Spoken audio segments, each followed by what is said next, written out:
Welcome back to FHL Community Episodes. We are in the segment called Culture Change. In order for things to change, we need to be aware of the present situation. We need to be aware of what's going on currently. In part one of this segment, Culture Change, I discuss a brief evolution of a false reality that social media has brought to our lives.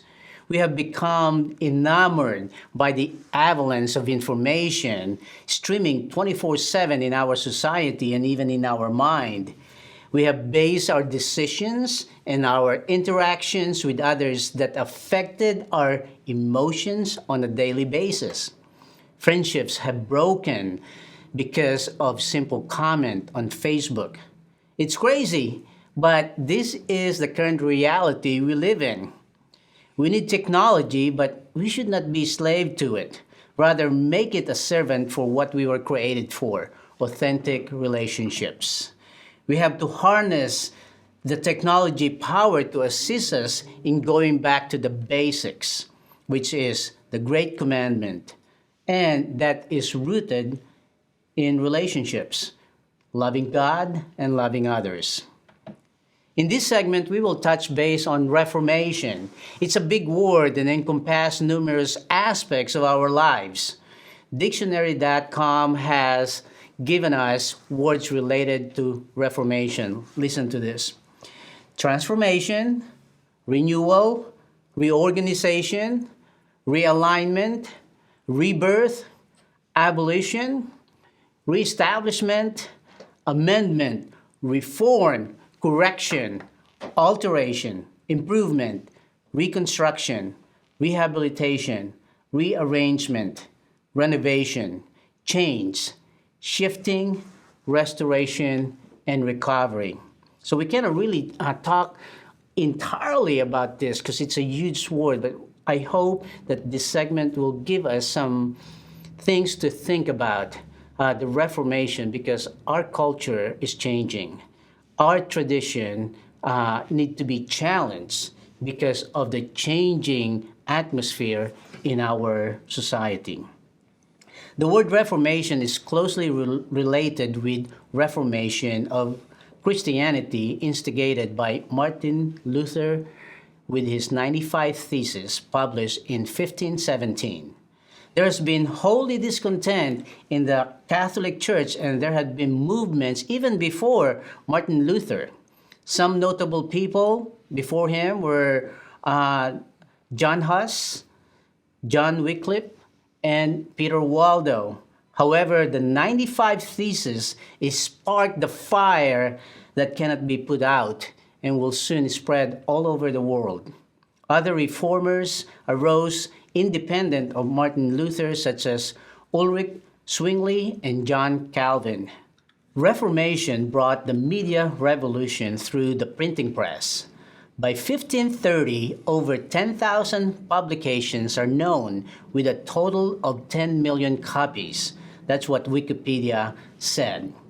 The reformers used the power of media, but they did not replace the physical human interactions with it. They continued to meet on a regular basis. They lived together as a community of reformers and soon became successful in changing the course of Christianity forever. In our present age, in many instances, technology has become powerful than authentic relationship. One only has to look at some of the behaviors of our children who have secluded themselves away from others, but created a social media and virtual communities within the confinement of his or her room. In short, 17 years, our world has changed and evolved into a 3D, augmented reality, or virtual reality. Last year, 2020, like most nonprofit organizations, my organization, Faith, Hope, and Love Community, spent countless hours and finances to create a virtual fundraising. We used emails, phone calls, and video promos to bring people together virtually. These were necessary but prove insufficient when it comes to fundraising and in building the kind of power that organizations need to bring about advocates and supporters, the reformers of our days. As I mentioned earlier, within 2 short months of establishing relationships, FHL harnessed the power of a community. Not only were the volunteers served, but they also provided finances for the cause. The media and news came to report on the movement, and soon churches, foundations, and businesses came together to offer assistance to fulfill our greater cause. Watch this. Starbucks store in Castleton is now transformed into a drive-through food pantry. Faith, Hope, and Love Community served more than 100 households at the grand opening to date. The group teamed up with Starbucks, Midwest Food Bank, McFarland Foods, and others to provide food to families in a safe way during the COVID-19 pandemic. Moving forward, the food pantry will be open from 10 a.m. to 11:30 a.m. every Saturday. Something happens when the community come together. I hope you were inspired by that video that you have just watched. So, how can we influence the culture to shift the current norm to transform our society? When I train church leaders and organizations, I always emphasize the importance of experience. I have seen this happen in my own life. My wife and I would go to a restaurant not just to eat, but to experience good service and immerse ourselves in the atmosphere that they created. The restaurant business thrives in creating an atmosphere of community.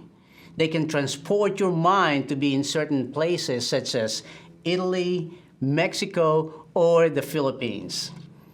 By painstaking preparation, vision casting, and training, we can create best experiences for our supporters, volunteers, and the recipients of services.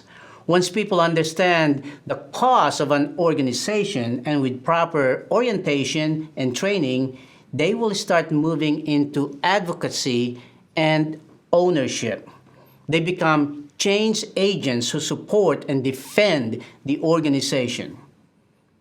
Some of them may become activists and would recruit other like-minded people alongside them. Some of them may create networks and collaborative groups. And effectiveness of this approach is demonstrated by City Reaching Movement, when they recently launched the Evangelism Explosion simultaneously in 3 different cities and joined by 30 churches across 3 different time zones. They have increased their impact by identifying like-minded people in different cities and give them autonomy to self-organize within certain values and beliefs. It is not simple, but it can be done. Lao Tzu, a Chinese philosopher, once said, "A journey of 1,000 miles begins with a single step." This means that major accomplishments such as culture change can happen, but one should take the initiative of taking even a simple action. One person can change history, and one relationship can blossom into a nationwide advocacy. I have been in this path in more than a decade. When I started neighborhood makeovers in Indianapolis in 2005, what was supposed to be just a one-time event became an annual mission trip in your own backyard that later birthed our organization, Faith, Hope, and Love, also known as FHL. The movement became large enough that even the Indiana governor proclaimed FHL Week every year in the state of Indiana. We mobilized over 50 different organizations for a week of projects on an annual basis with average of about 1,000 to 1,200 volunteers working not just 1 hour or 2 hours or 1 day, but for the entire week. However, 4 years later, I saw that people were very excited in helping for just a day or several days out of a year. It has become an event. I wanted more. I wanted to create a culture of service rather than service events. I wanted to influence others to adopt a life of mission. This simple shift in thinking have reformed my organization into a training and discipleship entity to bring about different way of serving people through the context of a food pantry. I learned throughout the years that most volunteers would avoid commitment to serve on a regular basis. They want the service part of the outreach more than the relationship building that could bring transformation in a person's life. Giving food is much easier than to navigate through the complexities of building relationships with others. History says that food giveaway tradition started back in 1960s when someone started to give away food to the hungry. Soon, many other organizations followed this example. It became norm to just give away food to others. They created systems in gathering large amounts of food and in creating better procedures in storing and giving away food.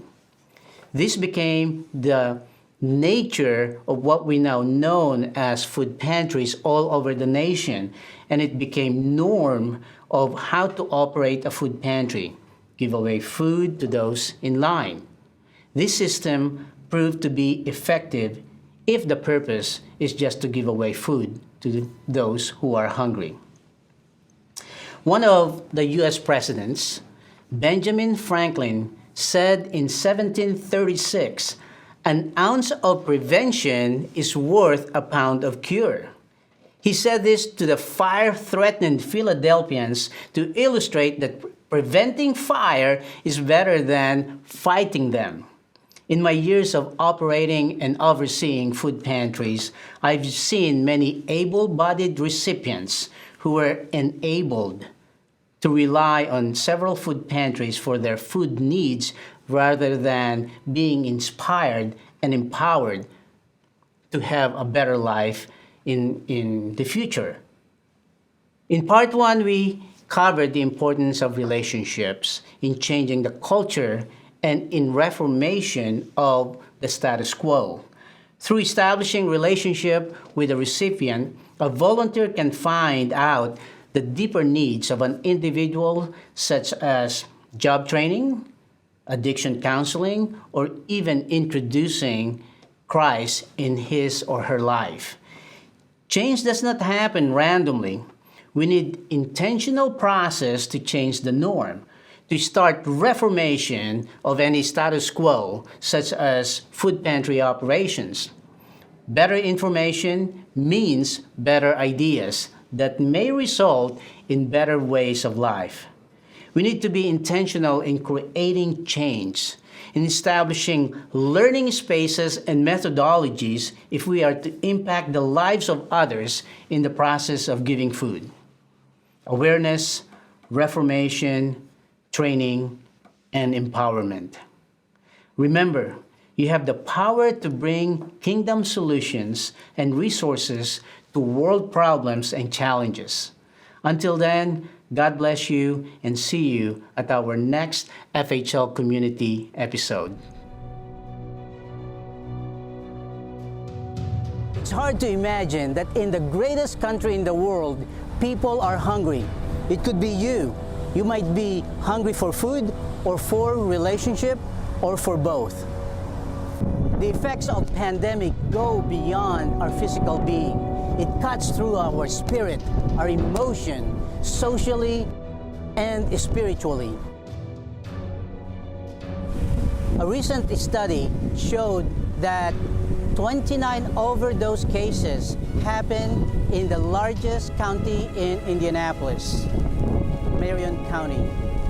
That's 29 overdose cases happened in one county alone in the United States. People are craving more than food. They need relationship. Be a part of alleviating hunger beyond bags of food.